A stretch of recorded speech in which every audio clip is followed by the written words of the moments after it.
Yo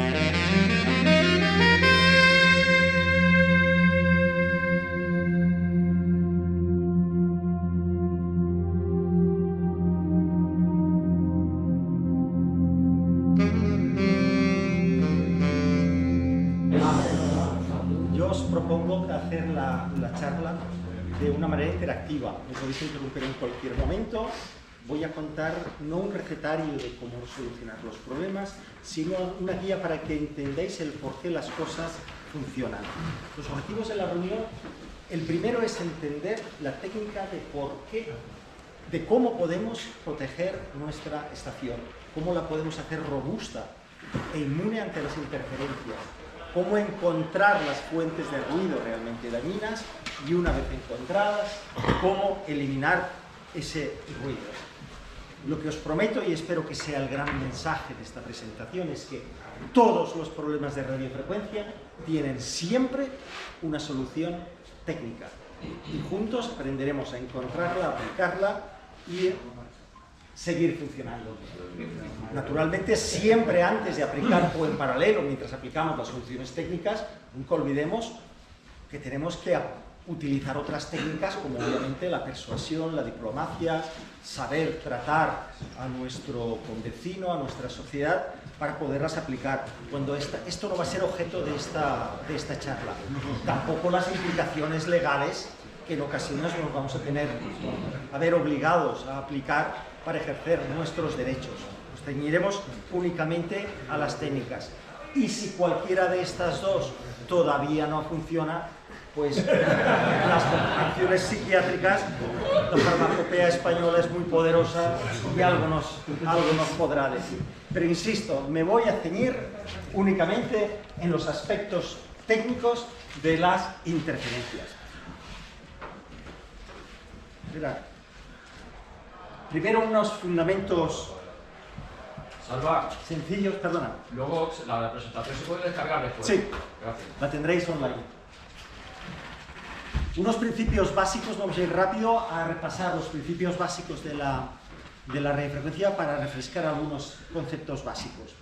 Las transiciones rápidas de energía son el principal generador de ruido de amplio espectro. Y a medida de que ahora el mundo cada vez es más digital, las señales digitales que cambian drásticamente son las que acaban originando el ruido. Bien sea una transición rápida, que sea una chispa, una escobilla que hace ruido, o una propia señal digital, no solo de comunicaciones, sino también de telemando o de variadores de frecuencia de electrónica conmutada. Cuanto más abrupto es en el dominio del tiempo una subida de energía, corriente, voltaje, tensión, etc., más fuerte es la componente espectral y más se alarga en el espectro del tiempo. De manera que lo principal que tenemos que entender, en la medida de que cada vez en el dominio del tiempo tenemos componentes electrónicos de potencia que utilizan subidas rápidas de energía, acaban convirtiéndose en el dominio de la frecuencia en un espectro amplísimo. También otro concepto que tenemos que entender son las corrientes en modo diferencial y en modo común. Aquí tenemos un ejemplo de lo que puede ser cualquier dispositivo electrónico de potencia o de comunicaciones. Una línea activa o una línea de neutro o de retorno que lleva la señal hasta una carga. Esa carga puede ser el terminal receptor de un sistema de comunicaciones, puede ser un motor, etc. Y una línea de masa que suele ser el neutro común también en muchas ocasiones. Normalmente ese dispositivo, esa carga, es alimentada con una corriente que va por la línea activa y retorna por la línea de neutro. Esa línea activa puede ser una de esas señales poderosas que comentábamos, con fuertes subidas o bajadas de señal y, por tanto, en el dominio de la frecuencia, cargadísima de espectro. No pasa nada porque la línea que va llevando la señal queda compensada con la línea que vuelve. Vosotros sabéis que una corriente sobre un cable genera un campo magnético alrededor del mismo, que como es fluctuante, a su vez genera un campo eléctrico, es decir, radiofrecuencia. Pero como está compensada con una corriente muy próxima, paralela a esa de arriba, genera el efecto contrario y ambos se anulan. Esto es una línea de transmisión, como las que tenemos nosotros, el cable coaxial, línea paralela. Es decir, si todo funciona bien, aquí no hay problema, no hay interferencia, porque ambas cargas están equilibradas. Pero esto, amigos míos, es el mundo ideal. Normalmente, la carga suele tener sus diferentes líneas de alimentación desbalanceadas. Tienen unas capacidades diferentes hacia masa, lo que induce que ese desequilibrio, que existe una corriente neta que hará que la corriente diferencial de la línea activa sea diferente de la línea de neutro, porque las cargas finales no están balanceadas por defectos de construcción, etc. Y aparece lo que llamamos la corriente en modo común, que es una corriente que circula en simultáneo por ambas líneas y acaba siendo derivada pues, a la masa común, al chasis, etc. Bueno, pues esta corriente en modo común no tiene el equivalente en sentido contrario que tenía las corrientes en modo diferencial, con lo cual toda esta línea acaba convirtiéndose en una antena, con su corriente circulando. ¿Qué estrategias tenemos para batir el ruido? Os proponemos 3 estrategias, 3 líneas de acción para actuar. La primera de todas es hacer robusta nuestra estación frente al RFI. La siguiente es localizar el origen. Y por último, eliminar esa fuente encontrada. ¿Qué buscamos en cada una de estas líneas de acción? La primera es, el objetivo clave es minimizar la captura de ruido desde nuestra estación. Que nuestra estación sea lo más robusta, lo más inmune posible a la captura de ruido. Que en un entorno de olas enormes de radiofrecuencia seamos esa caja fuerte que le da igual lo que ocurra afuera, porque dentro estará seca. La siguiente es localizar el ruido, es hacer la caza del zorro de toda la vida, pero de la fuente de ruido que encontramos. Identificar primero qué tipo de ruido tenemos, que nos da alguna pista, para luego por dónde buscarlo. Una vez encontrado, eliminarlo. ¿Dónde hay que poner filtros? ¿Qué tipo de filtros? Son las respuestas que analizaremos en esta parte de la sesión. Para la primera, ¿cómo conseguimos que nuestro shack sea esa caja fuerte? Pues lo primero que tenemos que hacer, obviamente, es cargarnos todos los dispositivos que tengamos en el cuarto de la radio que tengan una compatibilidad electromagnética pobre, y hay muchísimos. Todos tenemos ordenadores que no sean ruidosos. Todos tenemos una fuente de alimentación, por favor, que si es conmutada no sea ruidosa. Tenemos conectores y cables que no hemos sabido blindar adecuadamente y queremos hacerlos inmunes. Cables Ethernet o el que nos llega hasta nuestro router que tampoco meta ruido. Y luego accesorios mal diseñados que también meten ruido. Esta es un clásico. Yo no sé ya cuántas veces lo he contado, pero es que me las sigo encontrando y sigo viendo que son entre los productos más vendidos. Como me decía mi abuela, Salva, poco te pasa. O sea, luego no te quejes. Poco nos pasa. ¿Por qué digo esto? Por lo de siempre. Si es que hemos metido en casa un generador sintonizable. O sea, mete tanto ruido. Es que además el fabricante se cachondea de nosotros. Dice, mira, no solo te voy a meter ruido, sino que lo vas a poner en el sitio que quieras. Y esto se vende como churros. Es una cosa inexplicable. Es un problema tan gordo que QST, desde hace más de 25 años, cada 3 o 4 años, publica un artículo en su sección más conocida, que es el Product Review, analizando las diferentes fuentes que van saliendo en el mercado. Y, chicos, es que cada vez es demoledor. O sea, desde la primera que hicieron en el año 2000, el análisis espectral, no he querido ponerlas todas porque es que es abrumador, son como 30. Es abrumador las conclusiones que sacan. Luego analizan otras cosas, son muy eficientes del 90%, son muy estables, pesan muy poco, son transportables, todo lo que tuvieras. Pero para tenerlas en el shack, te van a generar ese ruidazo que aparece ahí. ¿Con la tendencia es que va mejor o va peor? Los fabricantes de fuentes. Vamos a ello. Vamos a ello. Pues no todas son malas. Oye, ¿qué mensaje os quería transmitir? Que si las cosas se hacen bien técnicamente, hay solución. Pues en el último review que hizo, que es de hace un poco tiempo, unos pocos años, 3, 4 años, publicó la siguiente, que no todas las fuentes son un desastre. Y nos presentó esta fuente, la Kenwood PS60. Si alguno tenéis un móvil y un ratito, buscar lo que vale. Solo por curiosidad. No os lo voy a decir, pero buscar lo que vale. Pero lo curioso es que en ese mismo artículo la comparaba con una fuente de alimentación convencional, de transformador lineal, las de toda la vida. Y por cierto, es de las más populares. Esta es, analizaba la de Yaesu, pero es que es la misma que fabrica Diamond. El modelo 1030 de Diamond, yo tengo dos, son buenísimas, súper estables, y en teoría no tiene que meter ruido.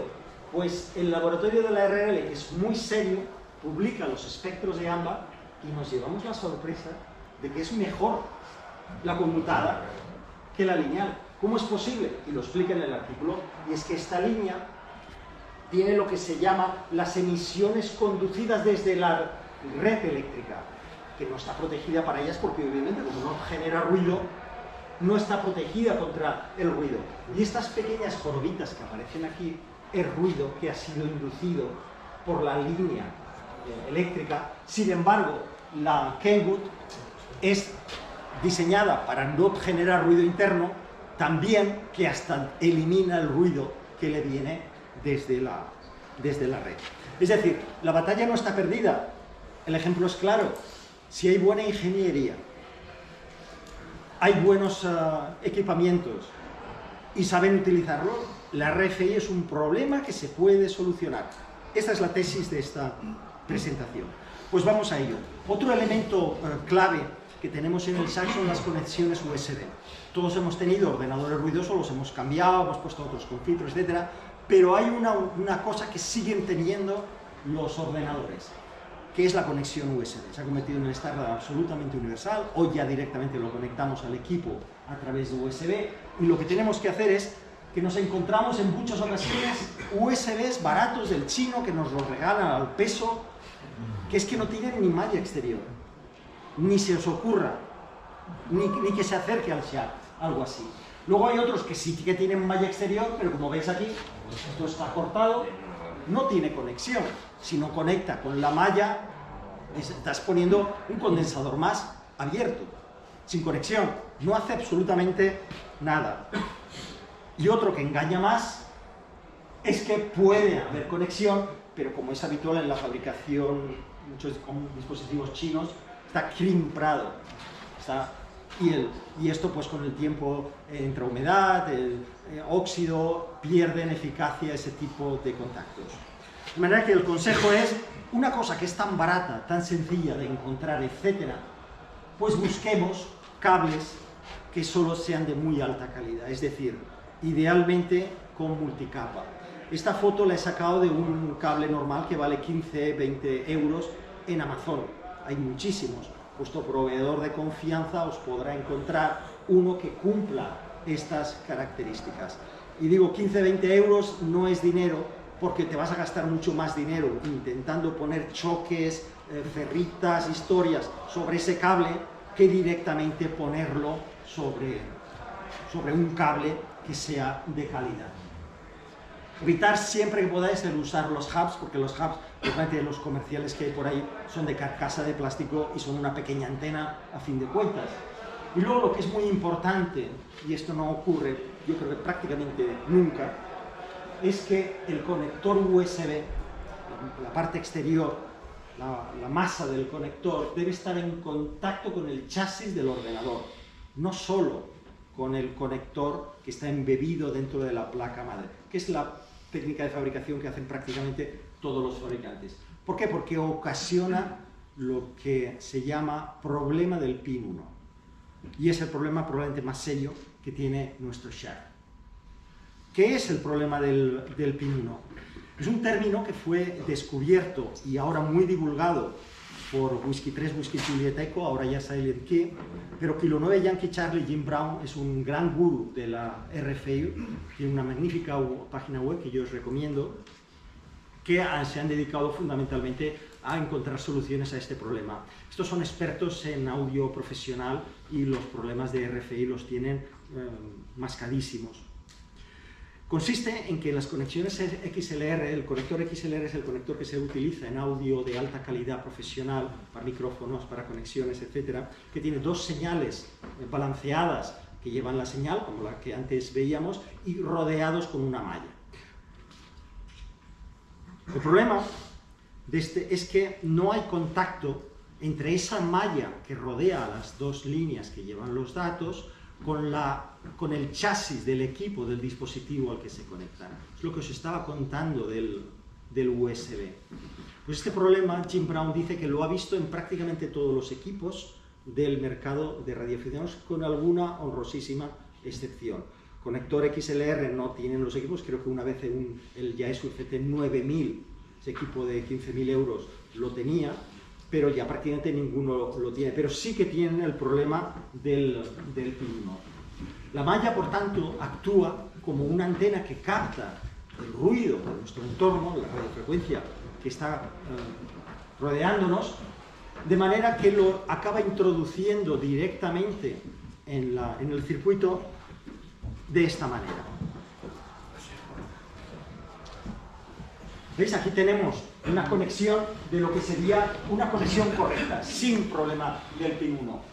El conector XLR tiene su malla conectada directamente al chasis que rodea al dispositivo al que va conectada. Por lo tanto, la caja de Faraday que existe dentro del equipo para que no sea afectado por el exterior se extiende a lo largo del cable. El cable, por tanto, no actúa como una antena que capta el ruido.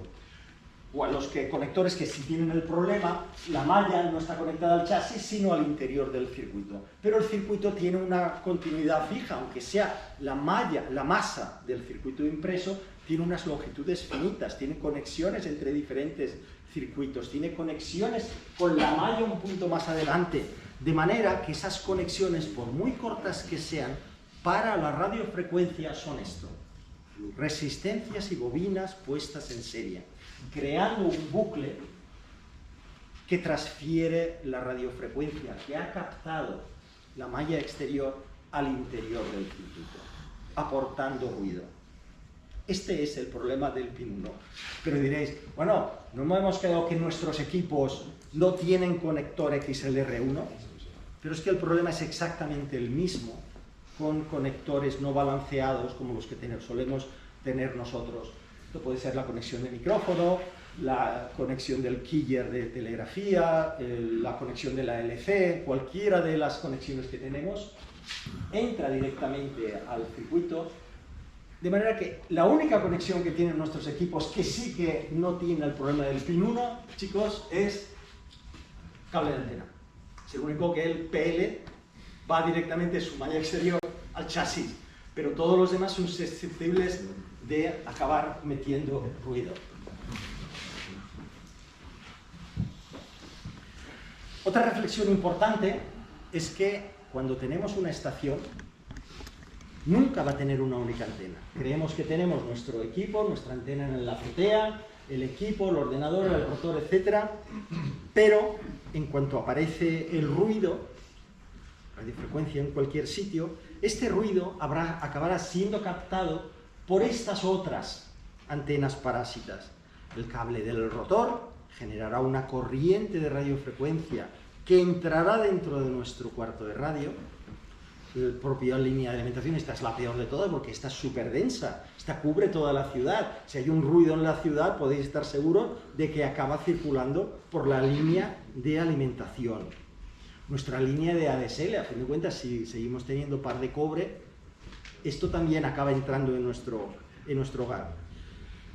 Y la peor de todas, pero no porque sea la que más ruido capte, sino porque es la que más susceptible será de hacernos daño. La malla exterior del coaxial.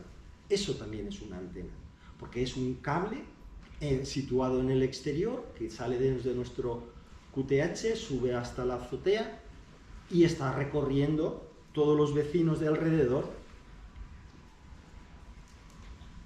De manera que aquí el objetivo va a ser cortar esas líneas allí donde podamos.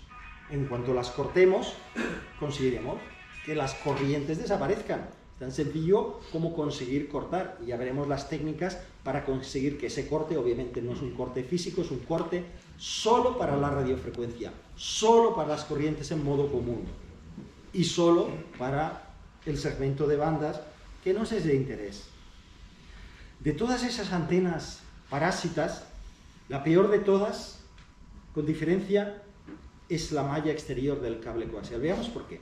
Tenemos un sencillo dipolo en la azotea, el cable coaxial baja y tenéis el corte, atraviesa el cuarto, el quinto, etcétera, hasta que llega hasta nuestro shack.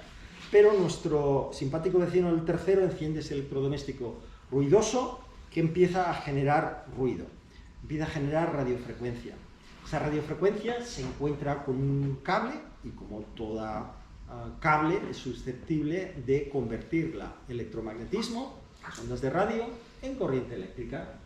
Y esa corriente eléctrica encontrará un camino de retorno para cerrar su bucle por un sitio para el que ha sido diseñado, nada menos que la entrada de nuestro receptor. Y la entrada de nuestro receptor es, sin duda ninguna, la más sensible al ruido, porque un microvoltio puesto ahí se convierte en señal directa. De manera que lo que tenemos que hacer es poner un choque, y un choque que tiene que ser mejor que los que usamos en transmisión.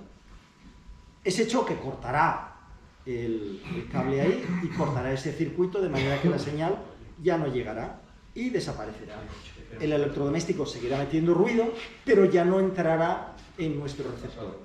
¿Por qué digo que el balun tiene que ser diferente o más potente que el que usamos en emisión? Porque los baluns que usamos en emisión lo que intentan es que la corriente I3, esta corriente que desbalancea el equilibrio que tiene que haber en el dipolo, nunca suele ser en emisión mucho más grande comparada en órdenes de magnitud con las corrientes gordas, puesto que la antena es resonante, está bien adaptada y transporta corrientes de manera importante. De manera que un choque para transmisión de 1000 ohmios es más que suficiente para el efecto, que es que las corrientes que circulen por aquí sean comparativamente más bajas que las que circulan por el dipolo. Sin embargo, en recepción, como nuestro receptor es súper sensible, hemos visto que con microvoltios ya te genera una señal interferente. Por lo tanto, tenemos que poner un choque ahí de mucho más de 1 kiloohmio, lo suficiente para que esa corriente no llegue hasta nuestro receptor. Otro punto importante, y esto es nunca me cansaré de resaltarlo, el mito de las tomas de tierra. No he visto entre la radioficción una superstición más grande que la de la toma de tierra. Pon una toma de tierra y eliminarás tus problemas de radiofrecuencia. Esto no funciona así. La toma de tierra no es un sumidero por el que las corrientes de radiofrecuencia van hacia el suelo. No lo es, no funciona así la radiofrecuencia. No es un polo atractor de corrientes, lo es de rayos, lo es de otras cosas, de estática, porque hay diferencia de potencial en ambos, pero para la radiofrecuencia nunca se va a portar así. Las tomas de tierra, ojo, te pueden salvar la vida, pero no te salvarán de las interferencias. Las tomas de tierra son un elemento de seguridad obligatorio, pero que tienen una función diferente, que es salvarnos la vida. Que es que si aparece un fallo, conduzcan corriente, pero en condiciones normales, si todo va bien, no deben conducir nada. ¿No hemos insistido de que no tienen que haber corrientes en nuestro shack? Entonces, ¿qué es eso de que es una especie de desagüe donde la corriente de interferencia se va? ¿No hemos quedado que no tiene que haber ruido? Pues eso es lo que tenemos que conseguir. El concepto de tierra de RF no tiene ningún sentido en nuestro cuarto de radio. No queremos tener corrientes de radiofrecuencia en nuestro radio. El concepto de tierra de RF tiene sentido en algún tipo de antenas para recolectar las corrientes de retorno de un elemento radiante, una vertical, un hilo largo para una tierra que haga de contraantena, etc. Pero en el cuarto de radio no queremos tener radiofrecuencia. Tú no quieres ser parte de la antena, tú no quieres estar metido dentro del campo radiante. Porque las tomas de tierra lo que son cables que presentan una impedancia determinada a la radiofrecuencia y contribuyen a la captura de corrientes de radiofrecuencia. Es una antena más que vamos a poner.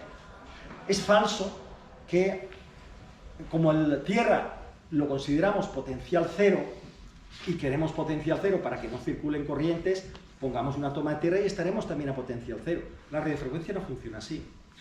Un cuarto de onda, de longitud de onda de cualquier frecuencia, es el paso entre un máximo y un mínimo, y el cero.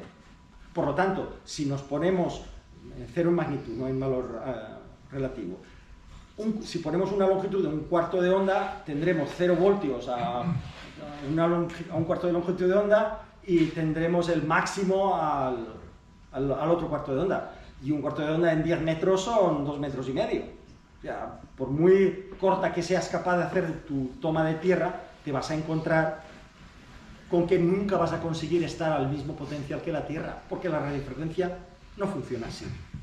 Las tomas de tierra deben adaptarse siempre, puesto que son obligatorias y debemos todas tenerlas, y muy buenas, para minimizar la captura de tierra. Cuando ponemos en nuestros SEAT los distintos cacharros, queremos que todos tengan una buena conexión de tierra, por un elemento de seguridad. Nunca que sean independientes y que formen bucles. La formación de bucles es una invitación a la captación de ruido. Pongámoslo juntos y de ahí a la conexión a tierra. Donde sí podemos conseguir equipotenciales dentro de los equipos, porque los tendremos dentro del SEAT a muy poca distancia, sensiblemente inferior a un cuarto de longitud de onda, y conseguiremos no poner a tierra, sino conseguir que todos nuestros equipos estén equipotenciales. Y luego desde ellos la toma de tierra, que es el elemento de seguridad ante descargas atmosféricas y seguridad eléctrica.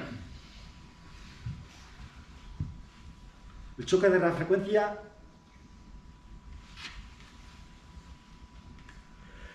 si lo ponemos muy largo, yo recomendaría siempre poner un choque de radiofrecuencia, excepto en el de la torre, porque un choque de radiofrecuencia, las descargas eléctricas, los rayos, tienen una componente, como es una descarga fortísima, una componente espectral muy relevante, muy grande, y concentra su pico de energía pues, del orden de 1 a varios megaciclos.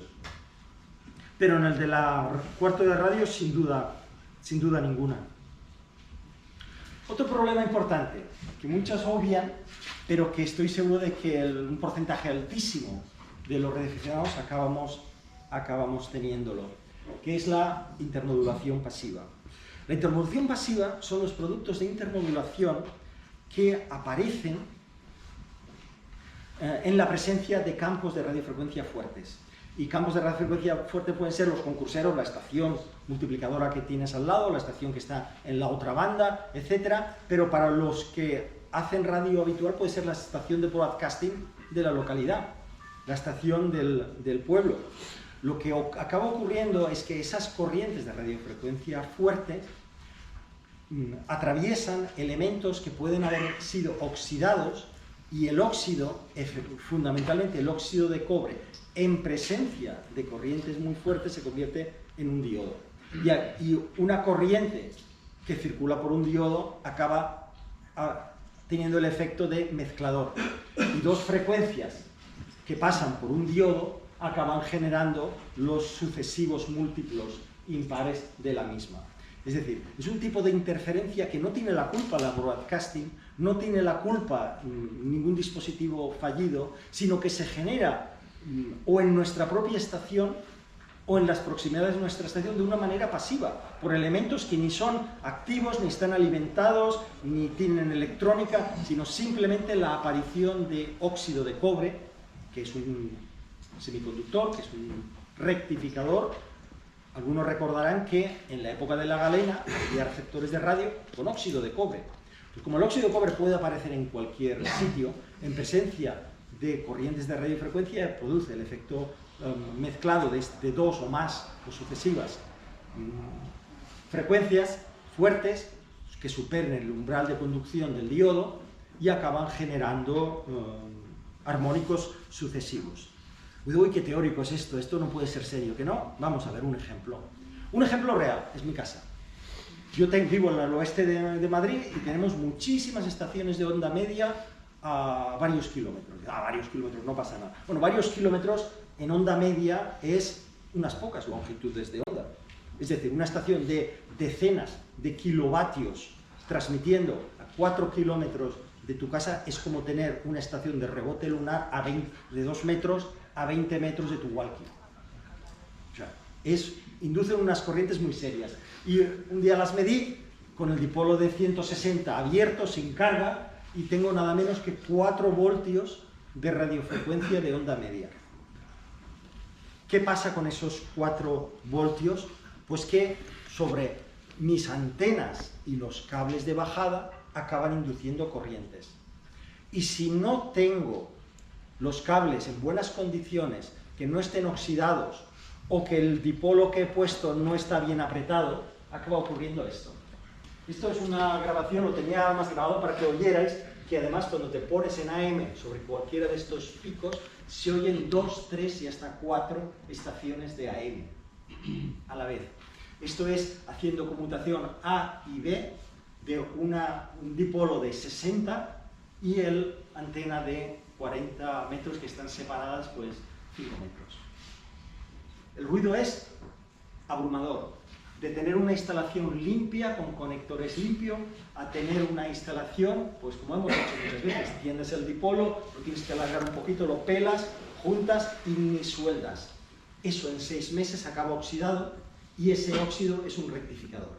Ese rectificador ante corrientes fuertes actúa de mezclador, te mezcla las sucesivas señales y genera una ristra de armónicos de 9 más 10. Por no limpiar los conectores, no limpiar las conexiones y permitir que el óxido ocurra. Esto porque está en la antena, pero nos puede ocurrir en la valla del vecino, nos puede ocurrir en una porción de cable de la barandilla, puede ocurrir en muchos otros sitios. ¿Cómo localizarlas? Lo primero, identificarla y luego encontrarla. Para identificarla disponemos ya prácticamente todos de analizador de espectro en nuestro receptor, o si no ya son de uso habitual, y las dos grandes familias que siempre hemos encontrado, pues todos estéis familiarizados para encontrarlas. El ruido eléctrico suele tener un patrón blanco continuo en todas las frecuencias, y el que es de electrónica conmutada, pues suelen aparecer birdis a frecuencias muy bien separadas y simplificadas. Uno está modulado en amplitud y otro suele estar modulado en frecuencia. Para encontrar la primera familia, la del ruido eléctrico, el ruido que proviene de la red eléctrica, chispas, efecto corona, transformadores sobrecargados, etc., un producto que es muy popular en Estados Unidos, tanto que NFJ, el gran fabricante de accesorios para radioaficionados, lo tiene, que es utilizar nada más y menos que un micrófono de ultrasonidos, que además es direccional porque viene con una pantalla de plástico que lo hace una gran oreja y te permite ir buscando ese chirrido de 40 kilohercios de audio, de sonido, que es el característico que emite un transformador defectuoso, las microchispas que aparecen en la línea o incluso el efecto corona. Los operadores eléctricos, cuando se presenta una reclamación de este estilo, suelen usar este tipo de dispositivos. Si les ayudamos a buscarlos, pues ellos lo encontrarán. Y suelen ser muy receptivos a los radioaficionados que planteen ese problema, porque la presencia de ruido, la presencia de este tipo de situaciones para ellos es un predictor de mantenimiento preventivo. Cuando empiezan a aparecer estos ruidos, estos microchispas, etcétera, es un indicador de que ahí con el tiempo acabará habiendo una falla. Ellos son los más interesados en encontrar una solución cuanto antes. Pueden tardar más o menos, pero mi experiencia es que suelen responder, y suelen responder de una manera profesional y seria, porque va también en su propio beneficio. Otro elemento importante para buscarlo es las antenas directivas, las antenas de bucle. Una antena de bucle es esto. Un bucle con un condensador en un lado, de manera que todo esto actúa como un bucle sintonizado, la frecuencia de interés, y magnéticamente se acopla de aquí hasta nuestro receptor. Esto lo cogemos, está con el pedestal, pero vamos por la calle a buscarlo. Antes de que llamen a los loqueros, tenemos que haberlo encontrado. Y esta tiene un inconveniente, que solo es directiva en esta dirección, en esta y en esta. Y tiene unos mínimos en estas otras. De manera que tú te pones a buscar, pero para saber de dónde viene. Con esta encuentras la dirección, el sentido, pero no la dirección.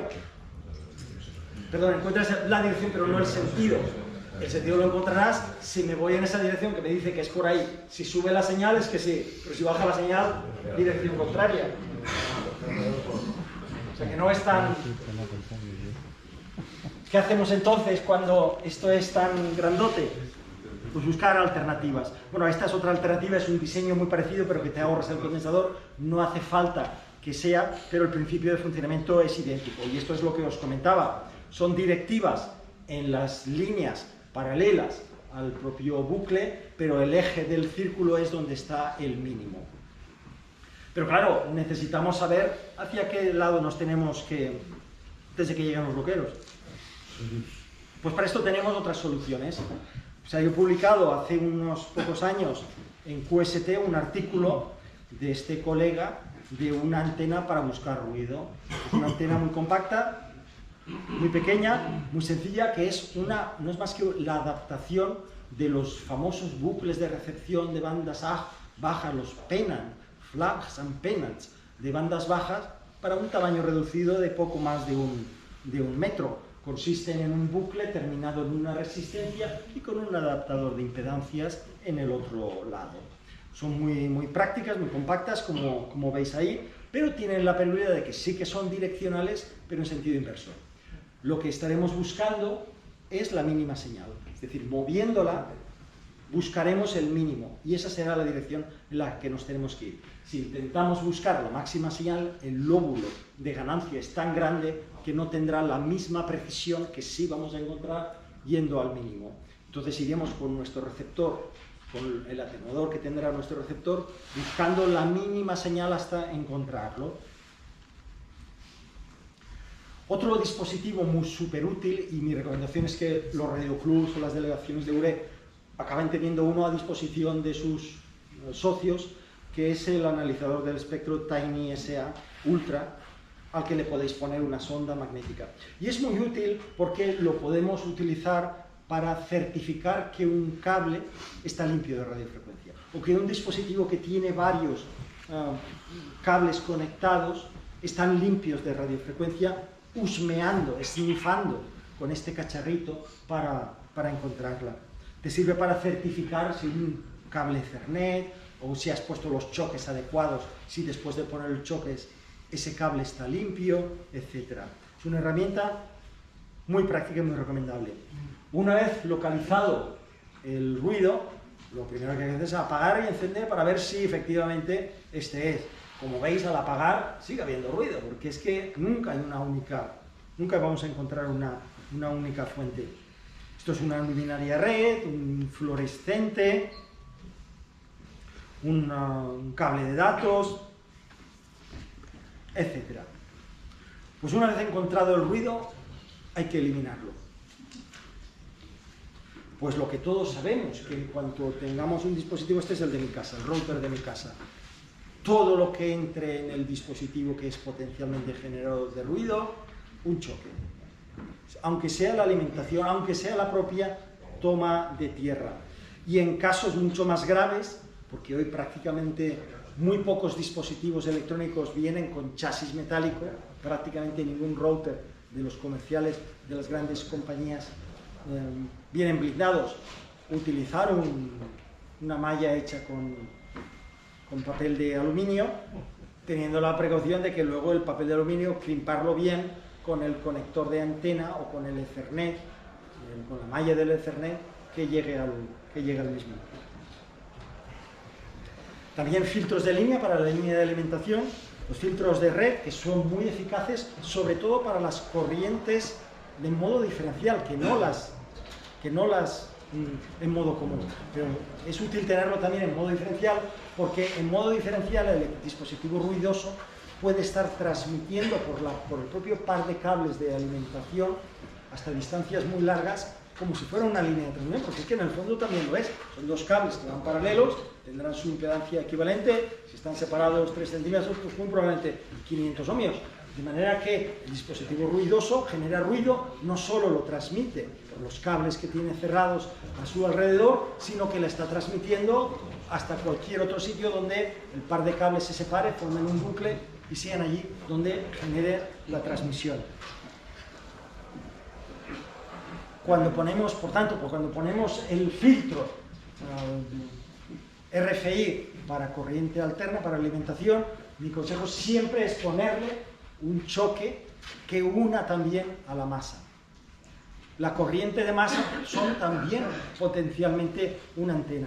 Una toma de tierra nunca actúa como un sumidero de RF. Yo quitaré las corrientes en modo común, pero si la masa no forma parte de esa eliminación de las corrientes en modo común, acabará convertida en una antena. Una preguntita. Dime. ¿Esto puede producir disparos intempestivos en los diferenciales de electricidad eléctrica? No, porque esto es, ahora te explicaré, ahora cuando veamos cómo funciona un choque, verás que en absoluto. En absoluto. Porque esto a las frecuencias de 50 Hz es absolutamente transparente. Nada. Sí que habría que tener un poco de cuidado, y yo no lo pondría en una toma de tierra en la torre, porque una descarga eléctrica tiene componentes de frecuencia de 1 megaciclo en adelante, y ahí esto sí que puede atenuarlo. Pero para 50 Hz y lo que es habitual, en absoluto. Esto es como si tuvieras unos pocos metros más.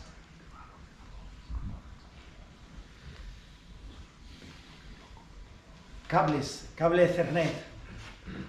Yo recomiendo que siempre que podáis pongáis wifi en el cuarto de radio. Os evitáis tener. Pero si queréis utilizar el Spectrum del equipo en una aplicación remota, etcétera, y queréis tener alta capacidad, pues entonces utilizar únicamente cables que tengan doble blindaje, categoría 7 o lo que sea, Gigabit Ethernet con doble conexión.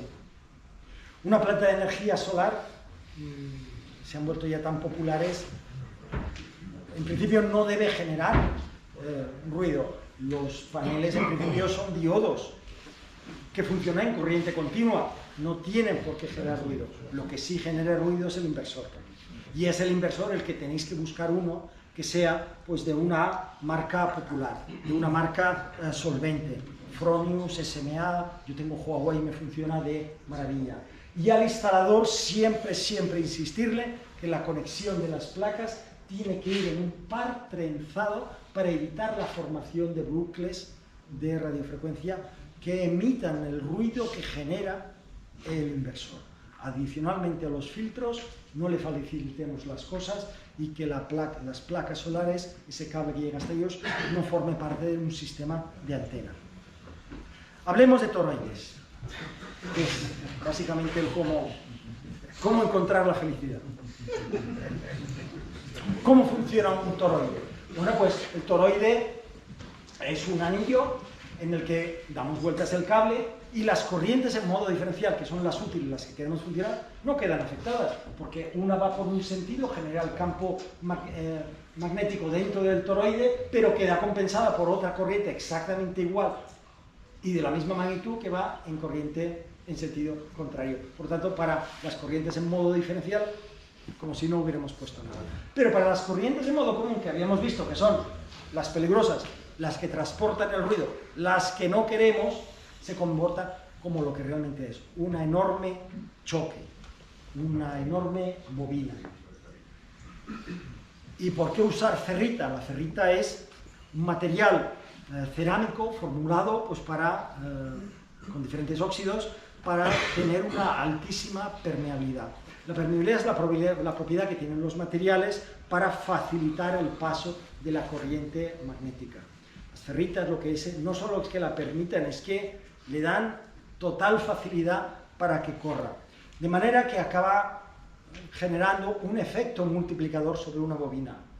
Una bobina que tengamos L0, al arrollarla sobre un núcleo de ferrita, le multiplicamos por su permeabilidad la inductancia final. Si tenemos una ferrita con una inductancia de 1500, estamos multiplicando por 1500 la inductancia de la bobina equivalente que hubiéramos puesto sobre un devanado al aire.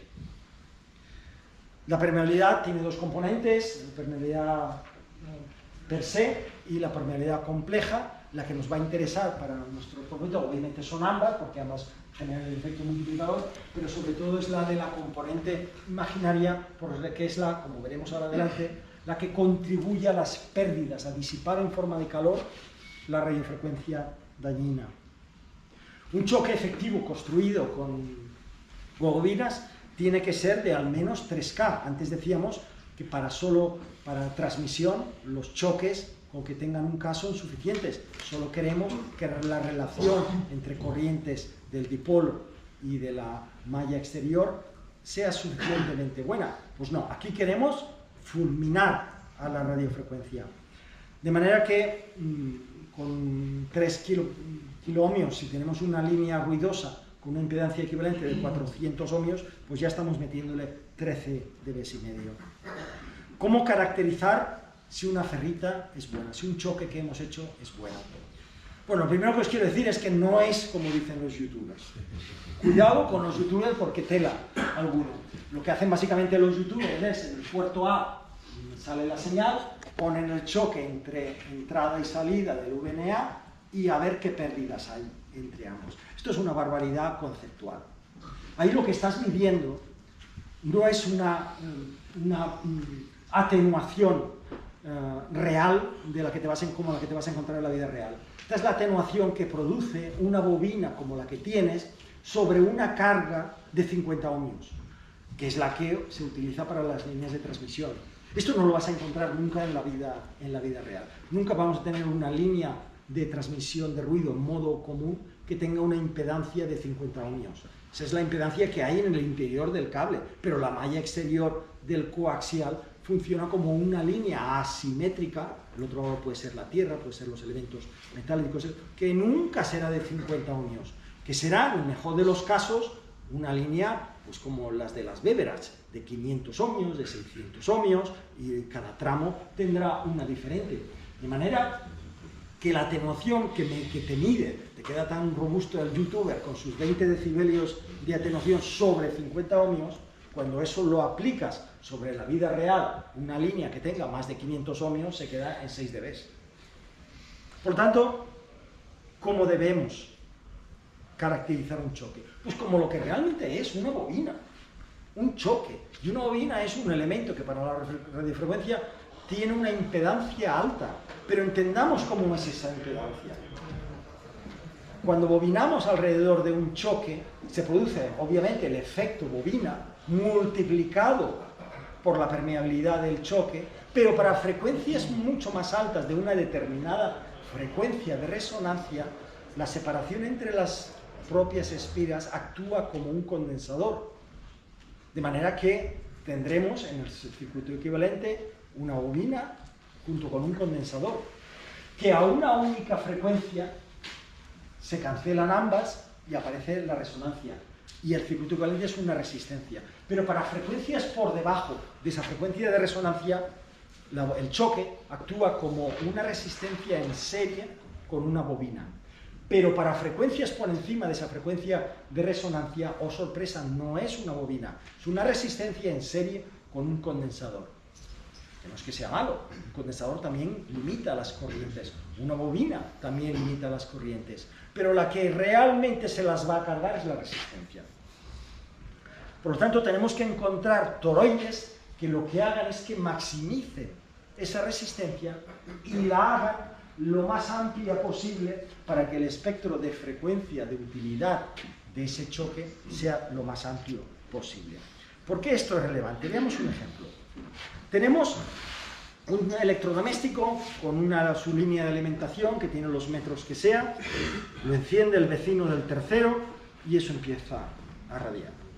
Le convencemos amablemente con nuestras técnicas de persuasión que ponga un choque hermoso que hemos seguido las instrucciones de algún famoso youtuber que se ha quedado contentísimo con sus 20 decibelios y vemos, chico, que esto sigue radiando. ¿Qué hacemos? Pues analizar. Veamos el circuito equivalente de esa línea que vemos, y obviamente no es de 50 ohmios, es de lo que toque. Tendrá una resistencia de radiación, una resistencia terminal y una reactancia capacitiva o positiva o inductiva. No lo sabemos, pero la tendrá. Y eso sigue radiando.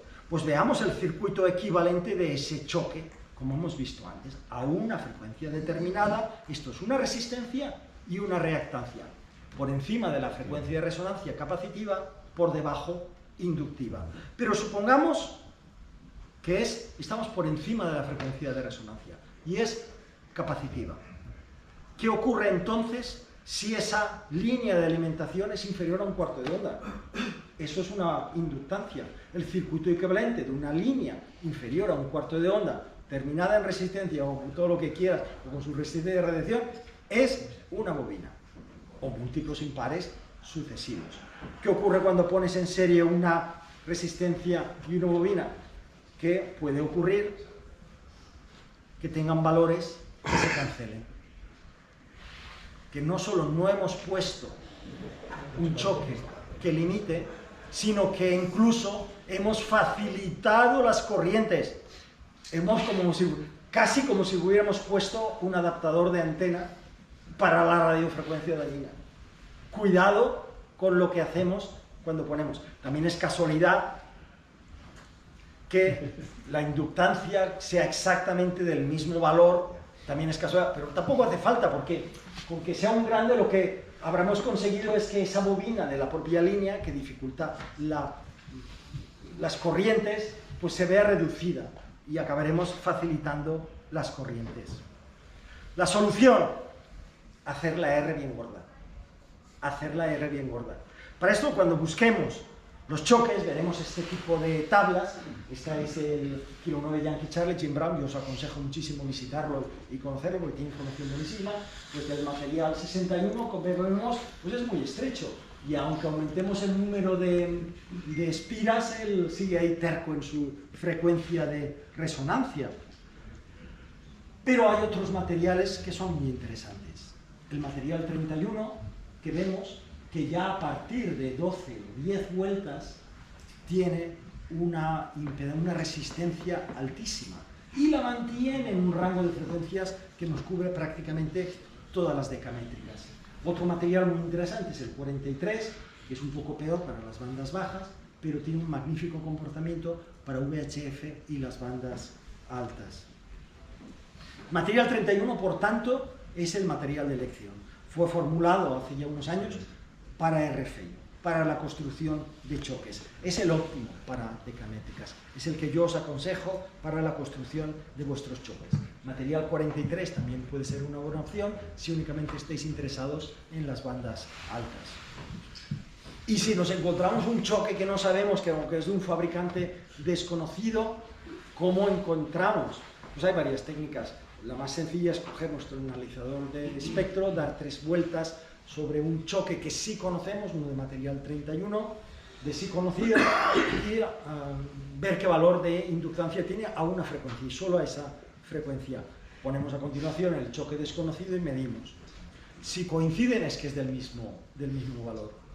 Y si queréis profundizar un poco, una página muy aconsejable es esta, coil32.net, donde podéis introducir las medidas del choque desconocido, hacer unas cuantas espiras sobre el mismo, medir con el analizador e introducir el valor que dice. Y en la aplicación os dirá qué herramienta es. ¿Cómo bobinar una vez tenemos? Pues hay 2 maneras. Hacerlo como siempre, darle espiras, intentemos separar siempre entre sucesivas espiras, pero el método óptimo, digamos, será lo que se llama el método cruzado. Empezamos por un lado y pasamos al lado siguiente y seguimos. Con esto, ¿qué conseguimos? Sobre todo minimizar la capacidad entre espiras consecutivas, porque hemos partido la bobina en 2 tramos separados. El resultado es notabilísimo. Esto es de material 31, y es que es lo que buscamos. Aquí no estamos mirando la impedancia, estamos buscando solo la R, y tenemos ya impedancias altísimas en todo el rango y que se mantienen de una manera súper estable. Material 31. ¿Qué es lo que había dicho con el 43?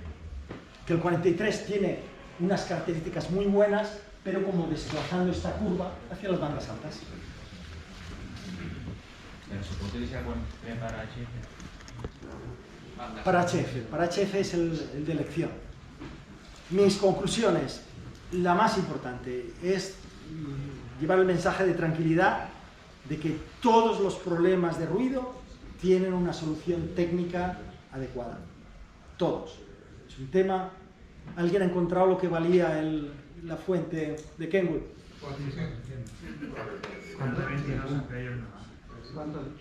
Para equipos Kenwood. Bueno, yo os aconsejo también la otra, la de Daiwa, es la que yo tengo varias de estas de Daiwa. Lo que no tengo es la sintonizable. Y otro ya el consejo final, y con esto acabamos, gracias por vuestro tiempo. Esto es el kit de supervivencia de radiofrecuencias. Mi consejo es que todas las delegaciones tengan esto, empezando por el magnífico libro de la RRL, filtros varios para probar, Ferritas número 31, un bucle, o bien ese, o el de este colega, que nos permitirá encontrarlo. Pues muchas gracias por vuestra atención.